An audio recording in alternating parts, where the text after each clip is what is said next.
Hello, everybody. It's Bill, it's that college football guy here with part 3 of the ACC prediction videos. Now we got 3 schools we're doing a shot here, and we're talking about NC State, North Carolina, and Pitt. Now we got to break these down to smaller groups, but that's what it takes, folks. So we should just jump right into it, shall we? NC State, 9-4 last season. Lost to Kansas State in the Pop-Tarts Bowl. Vegas has your win total at 8.5, which is actually not that bad. Head coach Dave Doran back for his 12th season. He's been 81-58 in his last 11 seasons at NC State. The offense last season was rather average. I mean, can they improve?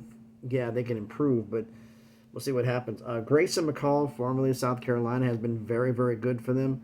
The problem has been the running game has not been what it needs to be, and it definitely needs to improve. But you do have 4 of your 5 starters back on the offensive line. The wide receiver room's okay. Defensively,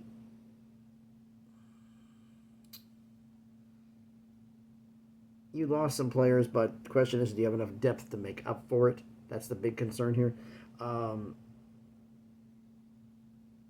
Secondary was good. I mean, you had 17 picks last season, which is nothing, no small accomplishment. The defensive linemen, linebacker rooms look good, but is it going to be enough this season? So let's start off with the season. First off, you start off at home against Western Carolina. Yeah, that's a win. Week 2, I should say next game, neutral site game in Charlotte against Tennessee, the Vols. Both teams are kind of even in an aspect. You got veteran Grayson McCall going against Nico. The problem is, in order to beat Tennessee, the teams that beat Tennessee run the ball. They run the ball, keep Tennessee's offense off the field. That is the one thing NC State has a trouble doing. And I think because of that, if they don't run the ball, they're not going to get at least 150 yards on this team. They're not going to win. And I don't see them doing it, so I'm picking my balls to beat NC State. You stay at home, come back at home, play Louisiana Tech. It's a big win for you to get that win there. Then you're on the road at Clemson. Clemson, that if you saw part 1 of the videos, you already know you're losing the game to Clemson. It's in there. Home against Northern Illinois next. MAC school, you should beat them easily. Home against Wake Forest. You beat them by 20 on the road last year. I see the domination continuing. You're going to beat them again. Home against Syracuse. This game, I kind of went back and forth on because it's kind of both kind of the situation. But you're at home, and I give the coaching advantage to Dave Doran. So I'm giving you're getting the win over Syracuse in this game. On the road at Cal, you saw part 1 of this. You already know cross-country travel. I normally would give the edge to Cal, but the fact is the talent you have is better. So I'm giving you the win on the road. Then you get a bye after 8 games to start the season. Sheesh. Then you go at home against Stanford and just have Stanford's got to travel west. That is not good. I'm looking up something here right now. I didn't mark anything. And Stanford's going to have a lot of trouble in this game. That's what I thought. So you're gonna beat Stanford. If you saw part 1, they saw their prediction on the Duke Blue Devils. I'm picking you to beat Duke this year. Then you get another bye on the road at Georgia Tech. That was in part 2. I'm picking you on the road to beat on the road. You're gonna be losing to Georgia Tech. You watch part 2, you'll find out why. And against North Carolina. Now, the reason why you lost to Georgia Tech is because you were looking ahead to the North Carolina game. You got caught napping. Now you're playing North Carolina. And North Carolina wants to prove that they're the real alpha in the state, and they're going to beat you. So 1, 2, 3, 4, 5, 6, 7, 8. You go a whopping 8-4. Which is basically a little bit under the 8.5 wins, but all things considered, that's still a solid season for the North Carolina State Wolfpack. Now, we're talking next up, we're talking their brethren, their big brother, as it were, in the state. We're talking about the North Carolina Tar Heels, who went 8-5 last season. Lost to West Virginia in the Duke's Mayo Bowl. Mac Brown in his second run, the second run is now starting season 6 in his second run. 5 seasons, he's 38-27 overall. He's 107-73-1 at UNC. That's been his school. What's the big thing? Drake May's gone. Now you have Mac Johnson, spent time at LSU, formerly from Texas A&M.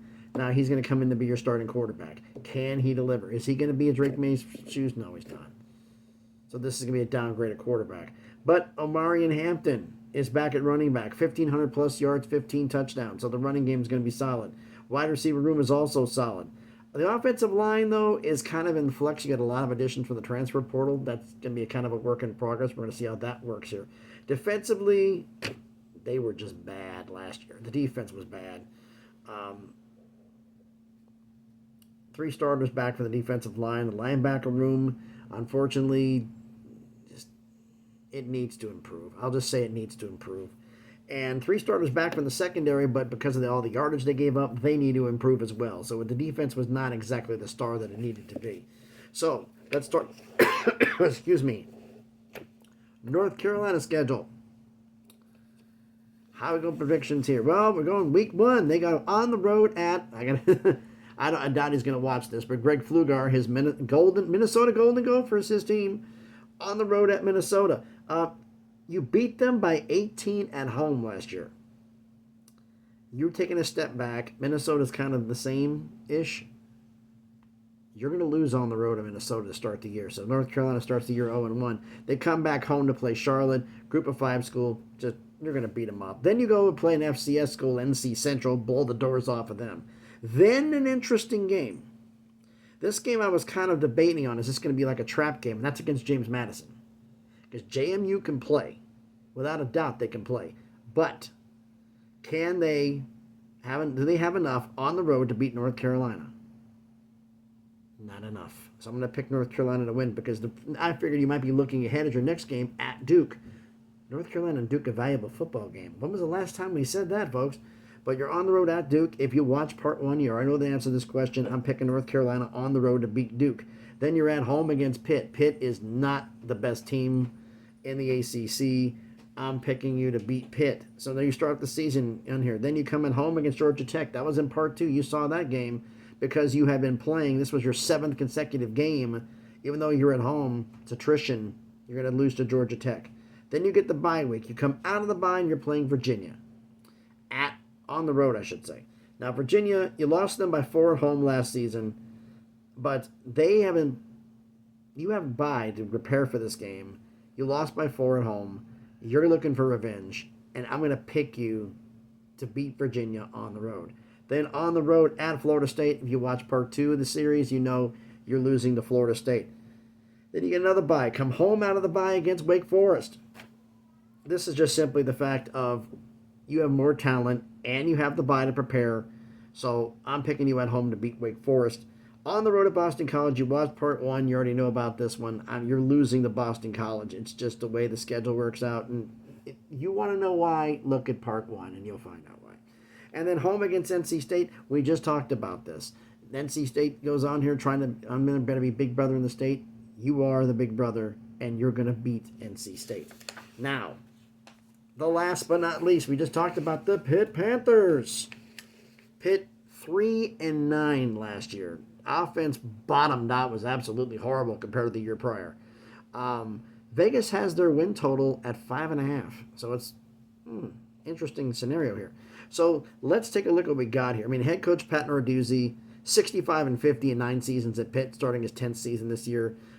Cade Bell comes in. He's the new offensive coordinator. He came in from Western Carolina. They did really good. I think it was in the Southern Conference.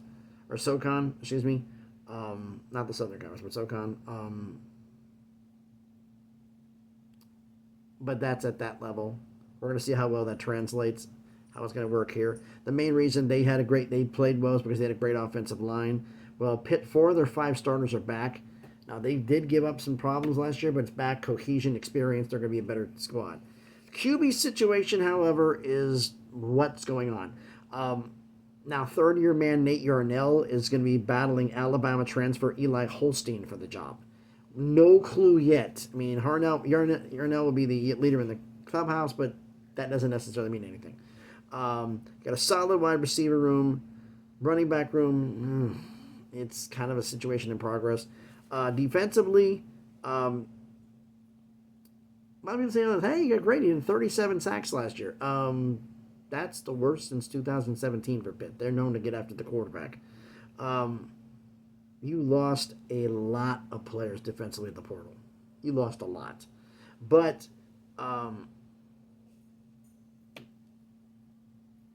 the fact is, basically every room on the defense, the defensive line with the linebacker room and the secondary, all of them are inexperienced. And it's going to be bad this year. But we're seeing what's going to happen on this schedule. Shall we go ahead? All right, first off, we're talking about the home against Kent State. Yeah. Nice little tune-up game. You get the win there. Then you're on the road at Cincinnati. You lost to them by 6 at home last year. Cincinnati was the worst team in the Big 12. And that stuck in your craw. So the fact is, you want to get revenge on them. Even though it's on the road, I got you beating Cincinnati. Home against West Virginia, the backyard brawl. Now, you lost by 11 on the road last year. So you're looking for revenge. You're at home. But can your offense beat West Virginia's offense? With a defense that can't stop anybody right now. It's in flux. It's growing pains. I'm picking West Virginia to beat you. So you're going to get the loss against West Virginia. But you come back from that FCS game against Youngstown State, blow the doors off them to get yourself feeling better, come out of the bye at North Carolina. I just explained about that game. You're going to lose to North Carolina. Then you're at home against Cal. I explained that in part 1, cross-country travel. Cal's just not the talent you have. I mean, Cal's just hit or miss. So you're going to beat Cal. Then you get another bye. You're home against Syracuse. Syracuse, you lost by 15 on the road last year. You are definitely going into this game looking for some revenge. Now, both teams have byes coming into this game, so neither one has an excuse. But you're at home. You're looking for revenge. I'm picking you to beat Syracuse. On the road at SMU. Normally, I would say the fact that, SMU is a weaker team than Pitt, but actually you two are the same, and I was kind of debating on which way this can go, but this is basically a coin flip game. You're on the road, so I'm giving you the loss. Home against Virginia. Virginia, one of the worst teams out there. You're at home. You're going to beat them and beat them easily. And the last 3 games on your schedule here, all have been discussed in previous videos. Home against Clemson, explain that in part 1, you're losing that game. At Louisville, explain that in part 2, you're losing that game. At Boston College, explain that in part 1, you're losing that game. So that means you are a whopping 6-6. Well, hey, you were 3-9 last year. Now you're 6-6. So that's actually a good improvement. That's a double your wins from last season. And with a bowl win, you could be back to 7-6. Pat Narduzzi's on the. Could Pat Narduzzi be on the hot seat this season? Possibly, but the fact is he's had so many winning seasons there and a lot of people on there that he's going to have there. But after 3-9, I don't think if he got back to a bowl game, he went 5-7, they might actually fire him. So going 6-6, it's going to be a big thing for them. So part 3 is finished here. Let me know what you think about all this down in the comments. So thanks everybody for watching the video.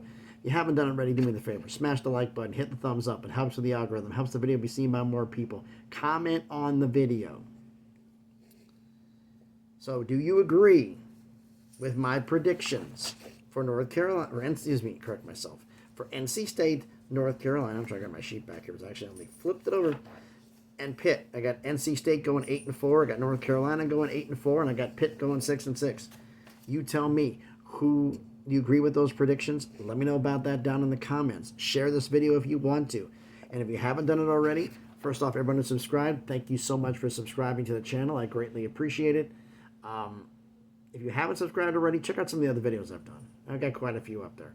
If you like them, hey, subscribe to the channel. You know, on the way to 1,000 subscribers. We're just past 600, just slowly but surely on that climb up. If you want to follow me on Twitter, on X, the link is going to be in the description. So thanks everybody for watching. 2 more parts to this. That'll be tomorrow, and they're both going to be the same day because Friday is subscriber roll call. I want to do that one by myself. So thanks, everybody, for watching. Hope everybody's having a great day. Be safe out there, and please be good to each other.